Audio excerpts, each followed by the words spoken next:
പുതിയ നിയമം തിരുപ്പിറവി. ഈശോയുടെ ജനനം ഇപ്രകാരമായിരുന്നു. അവന്റെ മാതാവായ മറിയവും ജോസഫും തമ്മിലുള്ള വിവാഹ നിശ്ചയം കഴിഞ്ഞിരിക്കെ അവരൊന്നിച്ച് ജീവിച്ച് തുടങ്ങുന്നതിന് മുൻപ് അവൾ പരിശുദ്ധാത്മാവിനാൽ ഗർഭിണിയായി കാണപ്പെട്ടു. ജോസഫ് നീതിമാനായിരുന്നതിനാലും അവളെ അവമാനിക്കാൻ ഇഷ്ടപ്പെടായകയാലും മറിയത്തെ രഹസ്യമായി ഉപേക്ഷിക്കാൻ തീരുമാനിച്ചു.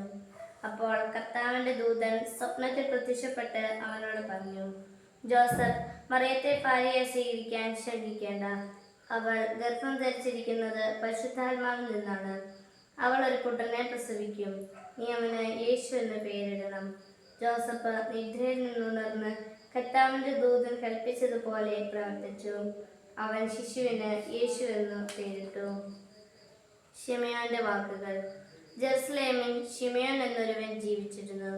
നീതിമാനും ദൈവഭക്തനുമായിരുന്നു അവൻ. കർത്താവിന്റെ അഭിഷിക്തനെ കാണുന്നതുവരെ മരിക്കുകയില്ല എന്ന് പരിശുദ്ധാത്മാവ് അവന് വെളിപ്പെടുത്തിയിരുന്നു.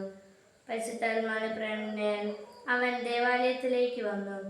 ആ ദിവസം യേശുവിനെയും മാതാപിതാക്കൾ ദേവാലയത്തിലേക്ക് കൊണ്ടുവന്നിരുന്നു. യേശുവിനെ കണ്ട ശിമയോൻ അവനെ കയ്യിലെടുത്ത് ദൈവത്തെ സ്തുതിച്ചുകൊണ്ട് പറഞ്ഞു, കർത്താവേ, ഇനി ഈ ദാസനെ സമാധാനത്തിൽ വിട്ടയക്കണമേ. എന്തെന്നാൽ സകല ജനതകൾക്കും വേണ്ടി അങ്ങ് ഒരുക്കിയിരിക്കുന്ന രക്ഷ എൻ്റെ കണ്ണുകൾ കണ്ടു കഴിഞ്ഞു. ബാലനായ യേശു. ബാലനായ യേശുവിനെ കൂട്ടി മാതാപിതാക്കൾ എല്ലാ വർഷവും ജെറുസലേമിൽ പെസഹ തിരുനാളിനായി പോകുമായിരുന്നു. പതിവ് പോലെ യേശുവിനെ 12-ാം വയസ്സിലും അവർ തിരുനാളിനായി ദേവാലയത്തിലെത്തി. തിരുനാൾ കഴിഞ്ഞ് മാതാപിതാക്കൾ മടങ്ങിയെങ്കിലും യേശു ജെറുസലേമിൽ തന്നെ തങ്ങി. എന്നാൽ മാതാപിതാക്കൾക്കായി മറങ്ങില്ല. അവൻ യാത്രാ സമരത്തിന്റെ കൂടെ കാണും എന്നാണ് അവർ വിചാരിച്ചത്. എന്നാൽ അവർക്കൊപ്പം അവനില്ലെന്ന് മനസ്സിലായതോടെ അവർ തിരികെ ജെറുസലേമിലേക്ക് പോയി. 3 ദിവസങ്ങൾക്ക് ശേഷം അവർ അവനെ ദേവാലയത്തിൽ കണ്ടെത്തി. അവൻ ദേവാലയത്തിൽ വേദപണ്ഡിതന്മാർക്കൊപ്പം വാദപ്രതിവാദങ്ങളിൽ ഏർപ്പെട്ടുകൊണ്ടിരിക്കുകയായിരുന്നു. അവന്റെ വാക്കുകൾ കേട്ടവരെല്ലാവരും ആ അറിവും ബുദ്ധിശക്തിയും കണ്ട് അത്ഭുതപ്പെട്ടു. അവന്റെ അമ്മ അവരോട് പറഞ്ഞു, മകനെ, നീ ഞങ്ങളോട് ഇങ്ങനെ ചെയ്തതെന്ത്?